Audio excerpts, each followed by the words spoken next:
যদিও রাজনৈতিক ফ্যামিলি থেকে এসেছি, কখনো আমি রাজনীতি বাংলাদেশের রাজনীতি আমি মনের কাছে স্থান দিতে পারি, কারণ আমরা হয়তো মুখে বলি রাজনীতি করি মানুষের জন্য, আসলে করে নিজের জন্য, তাই তো?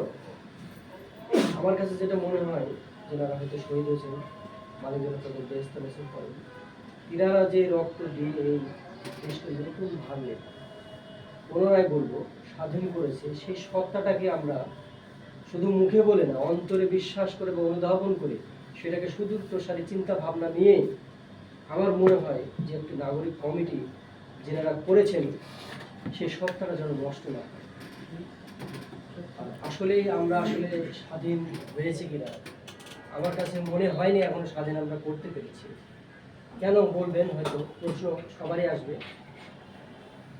এই যে প্রেক্ষাপট, এই প্রেক্ষাপটের উপরে কিন্তু আমি একটা কথা বলতে পারছি, আপনি কি স্বাধীন হয়েছে? তাহলে আমি একটা, যারা অন্যায়ের জন্য জীবন দান করে গেছে সেই অন্যায়টাকে পুনরাবৃত্তি আবার কিন্তু হচ্ছে আমাদের সামনে, কিন্তু আমরা সেটা প্রতিবাদ করতে পারছি না। তাহলে স্বাধীন কীভাবে হলাম?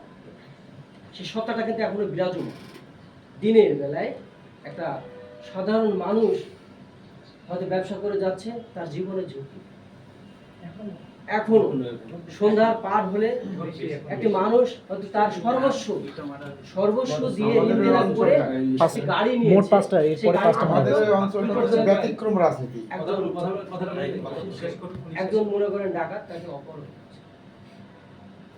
অন্যায়ের জন্য যদি রক্ত দেওয়া হয়, অন্যায়ের জন্য যদি এত কিছু করেন আপনারা বা আমাদের মতো যারা মানুষ, যারা সত্য সুন্দরের উপর চিন্তা ভাবনা করে, তাহলে কি এই যে পরিবর্তন, আসলে এই পরিবর্তনটা আমরা চাচ্ছি, তাহলে কি আমরা সবাই মনের থেকে এই পরিবর্তন যদি চেয়ে থাকি, তাহলে সেই অনুসারে মনে হয় আমরা কাজ করি। আমার কাছে একটা দাবি হচ্ছে, যারা এই মহান কাজটি করেছেন, যারা বড় পদে আছেন, জাতীয় নাগরিক কমিটি, যে কনফিউশনের কথা বলছি, অনেকে আসলে নাগরিক ঐক্য বলি বা অন্য কিছু বলি, কনফিউশন থাকতে পারে। আমার কথা হলো, এই কমিটির থেকে আমাদের সুন্দর একটি নির্দেশনা দেওয়া হোক, এবং বিশেষ করে আমরা যারা কাজ করছি দৌলতপুর, কুষ্টিয়া, সারা বাংলাদেশে, আপনারা তো সবাই, আমার মনে হয় এখানে সবাই এডুকেটেড পারছেন, রাজনীতির পিছনে রাজনীতিও আছে, সেই চাপটা কিন্তু যারা রাজনীতি করে, যারা রাজনীতি করেন, এনারা সবাই ভালো জানেন। আমি যদি আজকে বাইরে যাই, হয়তো আমার ফ্যামিলিতে দুইটা লোক আছে যারা আমার উপর ডিপেন্ডেবল। আমার যদি আজ কিছু হয়ে যায়, তাদের হয়তো স্রষ্টার অলৌকিকভাবে হয়তো একটা পরিবর্তন আসবে, কিন্তু সাময়িক যে কষ্টটা, সেটা তো তারা হয়তো নাও করতে পারে। ওই সাপোর্টটা যেন আমাদের এই যে নাগরিক কমিটি করেছেন, সেইটার সাপোর্ট যেন আমরা পাই, আমাদের এইটা দাবি।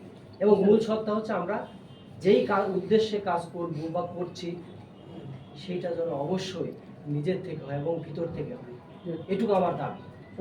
আমি আসি, যতদিন বেঁচে থাকবো ততদিন এই ভালো কাজের সাথে, সত্য কাজের সাথে থাকবো।